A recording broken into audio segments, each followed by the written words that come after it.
हाय नमस्कार सगळ्यांना। तर तुमचं सगळ्यांचं पुन्हा एकदा आपल्या किचनमध्ये म्हणजे माय किचनमध्ये स्वागत आहे। तर आपण आज मस्तपैकी छान अशी शेवग्याची भाजी बनवणार आहोत। तर शेवग्याच्या भाजीसाठी काय काय घेतलेले मी शेवग्याच्या भाजीची पहिली पण रेसिपी टाकलेली, पण ही थोडीशी वेगळी आहे। तर मी शेवग्याच्या भाजीसाठी काय काय घेतलं तुम्हाला सगळ्यात पहिले ते दाखवते आता। तर शेवग्याच्या भाजीसाठी मी काय काय घेतलेले तुम्हाला ते सगळ्यात पहिले ते दाखवते। हा पावशेर शेवगा आहे, मस्त थोड्याशा साली काढल्या, जास्त साल नाही काढली वरची तिची मी, आणि पाण्यात धुवायला टाकलाय आणि थोडंसं मीठ घालून पाण्यामध्ये भिजत ठेवलेला आहे मी हा। तर शेवगा जो आहे आपल्याला शिजून नाही घ्यायचा, डायरेक्ट भाजीतच टाकायचा आहे, म्हणून मी तर थोडंसं 5-10 मिनिटं मीठात टाकलेलं आहे। तर चिमूटभर मीठ टाकले मी आणि शेवगा भिजत ठेवलाय।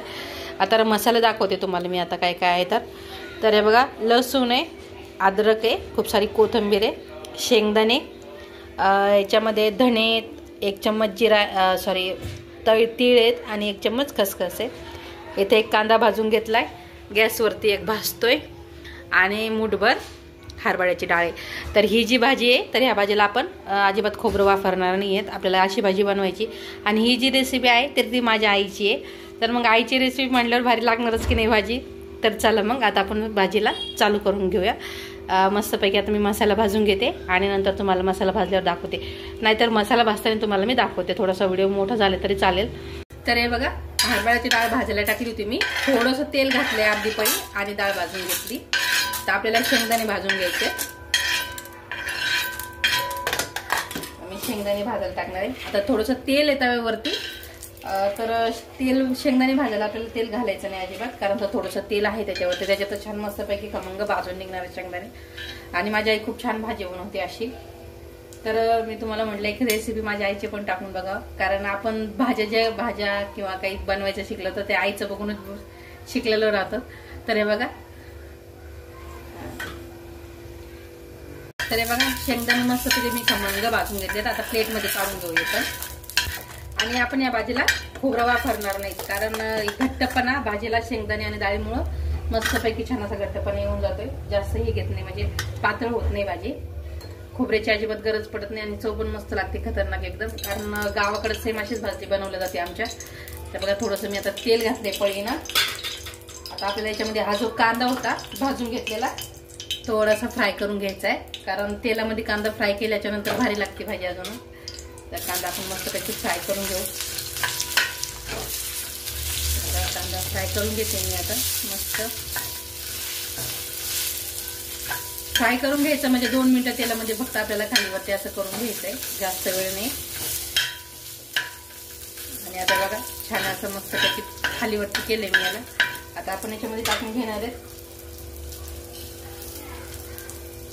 धने, तीळ आणि थोडीशी खसखस, आणि थोडंसं तेल घालायचंय, म्हणजे छान मस्तपैकी हे पण भाजलं जाईल। कारण जास्त तेल घातल्याच्या नंतर हे जे तीळ आहेत आणि खसखस आहे सारी पांगल्या जाते, तडतडल्याच्या नंतर ती पूर्ण उडते एका साईडला। तर बघा, थोडंसं तेल घातलंय आणि याच्यात मिक्स करायचंय कांद्यामध्ये, म्हणजे व्यवस्थित भाजल्या पण जाईल ती, आणि बाजूला कुठं गॅसवरती पण उडल्या जाणार नाही। तर बघा, छान अशी मस्त भाजून घ्यायची, आणि मसाला भाजला असताना छान असा मस्त खमंग कमी गॅसवरती भाजायचा, म्हणजे कसं भाजीची चव एकदम भारी लागते खायला। तर बघा, छान वास सुटेपर्यंत, जोपर्यंत मसाल्याचा छान असा वास सुगंध येत नाही, छान सुवास येत नाही, तोपर्यंत मसाले मस्त गॅसवरती कमी गॅस करायचा आणि छान असे भाजून घ्यायचे। तर आपल्याला धने छान असे थोडेसे लालसर होईपर्यंत भाजायचे त्याच्यामध्ये, म्हणजे छान आपला मसाला असा भाजला जाईल। आणि भाजी मी अशी बनवली, तुम्ही नक्की ट्राय करून बघा घरी, आणि मला नंतर कमेंटमध्ये सांगा कशी बनवली भाजी म्हणून। तर बघा, मसाला छान आता भाजलाय, आपण याला प्लेटमध्ये काढून घेऊ आणि थंड झाल्यावर मिक्सरमधून फिरून घेणार त्याला। प्लेटमध्ये काढते मी याला आता। तर बघा, कढई गरम करायला ठेवली मी तोपर्यंत। आता आपल्याला मिक्सरला फिरवायचा मसाला, वाटण फिरवायचंय। तर आता मिक्सर थंड झालंय वाटण, आता हे आपण आता मिक्सरला फिरून घेऊ याला एकत्र सगळं, खोबरं नाही सॉरी शेंगदाणे, डाळ, जेवढा मसाला काढला होता भाजून तो आपल्याला सगळं एकत्र मिक्सरला फिरवायचा आहे। तर त्याच्यामध्ये मी कोथिंबीर घालणार आहे, मी तुम्हाला सुरुवातीला दाखवले ते कोथिंबीर, अद्रक आणि लसूण। तर हे सगळं घालून मी छान असं मस्तपैकी फिरून घेणार आहे आता मिक्सरला। आता आपण याच्यामध्ये तेल घालून घेऊ, तोपर्यंत गरम होतंय तेल मग फोडणीसाठी. तर हे बघा 4 पळ्या तेल घेतलं होतं मी, ते घालून घेतलंय आता मी याच्यामध्ये कढईमध्ये. तोपर्यंत मी मिक्सरला वाटण फिरून घेते. तर हे बघा तेल घातलंय मी, वाटण काढलेले मस्त बारीक एकदम फिरून, पाणी घालून थोडं थोडं पाणी घालून आपल्याला वाटण काढायचंय. आणि तुम्हाला सुके मसाले दाखवते. आता सुके मसाले दाखवायचे राहिले होते. तर 2 चम्मच लाल मिरची पावडर घेतली, 1 चम्मच गरम मसाला आणि चवीनुसार हळद आहे. तर हळद घेतलेली मी अर्धी चिमूट. आता आपण सगळ्यात पहिले घालून घेणार आहे सुके मसाले याच्यामध्ये. तुम्ही याच्यात पाहिजे असेल तर हिरवी मिरची पण वापरू शकता, पण मग हिरवी मिरची मसाल्यासोबत भाजून घ्यायची मस्तपैकी, तेव्हा पण छान लागते भाजी अगदी खायला.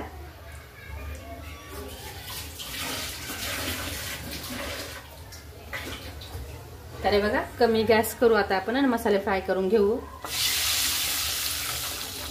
झालं लगेच मसाला, कारण तेल गरम झालं होतं, मसाला लगेच फ्राय झालेला आहे. आता आपण याच्यामध्ये जे वाटण काढलं होतं ते घालून घेऊ पण पूर्णपणे. तर हे बघा हे वाटण आहे आणि मस्त भाजी लागते काळ्या मसाल्यामध्ये. असं वाटण करून बघा नक्की, काहीतरी नवीन खा, काहीतरी नवीन ट्राय करून बघा. आणि मी सांगते तुम्हाला अजिबात भाजी चुकणार नाही, घरच्यांना पण खूप आवडून अशी भाजी होणार आहे. तर हे बघा आता हे जे वाटण आहे हे सगळं टाकलं मी याच्यामध्ये. आता आपल्याला मस्तपैकी छान असं याला तेल येईपर्यंत वाटण छान असं फ्राय करून घ्यायचंय. कमी गॅस केलाय मी. आणि वाटण कधीही फ्राय करताना असं काळ्या मसाल्यातलं म्हणा किंवा कच्च्या मसाल्यातलं म्हणा, कधी कमी गॅसवरती फ्राय करायचं, म्हणजे तळून घ्यायचं वाटण मस्तपैकी. तर भाजीला गोडवा येतो. नाहीतर पटकन आपण म्हणजे पटकन जर काम करायचं म्हणलं तर भाज्या चवदार होत नाहीत अजिबात. तर आता आपण याला मस्तपैकी हळूहळू याला छान असं कमी गॅसवरती भाजून घेणार आहेत.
तर हे बघा मस्तपैकी आता वाटण छान असं फ्राय झाले आणि तेल पण सुटले वाटणाला, बघू शकता. अगदी हे जे छोटे छोटे बुडबुडे निघतात ना साईडनं, तर ते वाटणाला तेल सुटलेले.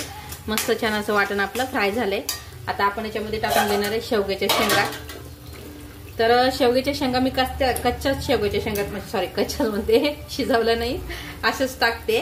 कारण अशा जर शेवग्याच्या शेंगा आपण याच्यात भाजीत टाकल्या ना तर त्या शेवग्याचा जो रस्सा आहे शेंगाचा पुरेपूर भाजीमध्ये उतरला जातो. तुम्ही अशी भाजी नक्की ट्राय करून बघा आणि नंतर बघा किती छान अशी मस्त भाजी होते म्हणून. तर हे बघा छान असं, आणि खोबरं नाही घातलं तरी असं काही नाही की घट्टपणा येणार नाही, चव लागणार नाही, असं काहीच प्रॉब्लेम नाही. तुम्ही ह्या भाजीला असेच मसाला वापरा. पुन्हा वांग्याची भाजी बनवतो तर त्या भाजीला असा मसाला वापरून बघा. कारण ह्या 2 भाज्या माझ्या आई अशा बनवायची, म्हणून मला माहिती भाजी अगदी अप्रतिम होते, खरंच सुंदर होते. तर हे बघा मस्तपैकी आता मसाला छान फ्राय झालाय. आता आपण याच्यामध्ये गरम पाणी घालणार आहेत. तर हे बघा भाजीला मी थोडं सोकम पाणी केलं होतं, कारण भाजीला थोडं गरम पाणी घातलं ना तर भाजीला मस्तपैकी छान अशी तरी येते बघा आपल्याला. कारण कोणाकोणाला तरीच्या भाज्या खायची सवय असते, तरी असते तरच भाजी छान लागते. तर हे बघा अशी मस्तपैकी गरम पाणी करायचंय त्याला. आणि मी हे जे भांडे तर ह्या भांड्यामध्ये थोडंसं सोकम पाणी घालून धुवून घेतलेलं आहे, कारण थोडंसं सोकम करायचं, जास्त कडक नाही करायचं आपल्याला पाणी. तर हे बघा मस्तपैकी आता, आणि मी 5 माणसाची भाजी बनवली, तर 5 माणसाला मी जेवढा मसाला सांगितलाय तेवढा पुरेपूर होऊन जातोय मस्तपैकी. तर हे बघा बघू शकता, अजून ह्याच्यात थोडंसं पाणी घालायचंय, घट्टपणा बघा आणि तरी पण बघा मस्त आताच दिसतीये. कलर बघू शकता, जेवढी सुंदर आहे दिसायला तेवढीच खायला छान आहे. तर हे बघा आता आपण याच्यामध्ये पाणी घालून घेणार आहे थोडंसं, कारण थोडं जास्त पाणी घालायचं याला, म्हणजे कसं की जोपर्यंत शेंगा शिजत नाही तोपर्यंत त्यातलं पाणी आटलं जाते भाजीमधलं, म्हणून थोडंसं जास्त पाणी घालायचं आपल्याला या भाजीमध्ये. आणि एक सुरुवातीला मोठी म्हणजे उकळी येईपर्यंत मोठा गॅस ठेवायचा आहे आणि नंतर मंद आचेवर आपल्याला ही भाजी मस्त छान अशी शिजून घ्यायची आहे. तर ही भाजी जी आहे माझी आई चुलीवर बनवायची म्हणून खूप मस्त लागत होती आणि मी गॅसवर पण ट्राय करते तर खूप छान भाजी होती. तुम्हाला सांगायचं म्हटलं थोडंसं बेस्टच सांगावं लागते आणि बेस्टच द्यावं लागते. तर हे बघा मस्तपैकी छान. आता आपण याला काय करणार आहेत, उकळी येईपर्यंत ह्याच्यावर झाकणी ठेवून घेणार आहे.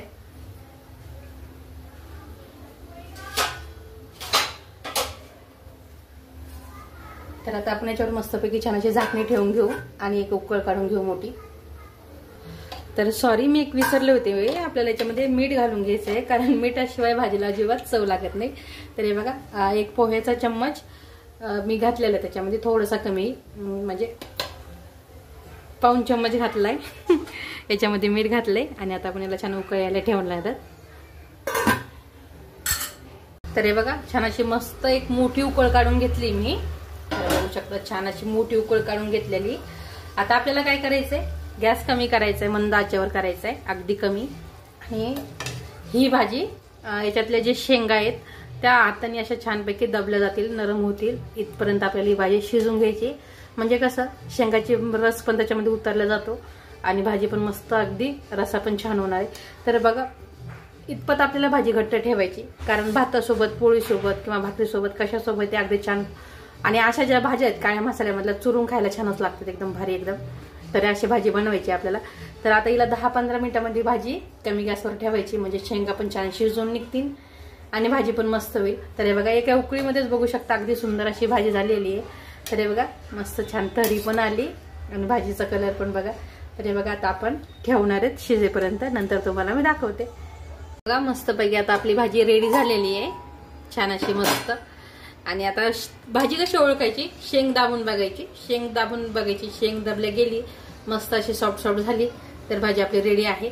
आणि माझी आई सेम अशीच भाजी बनवते, वांग्याची आणि शेवग्याची भाजी सेम अशीच बनवते, खूप मस्त लागते अगदी. घरी ट्राय करून बघा, आवडली तर लाईक करा, शेअर करा, सबस्क्राईब करा आणि कमेंट करा. चला बाय.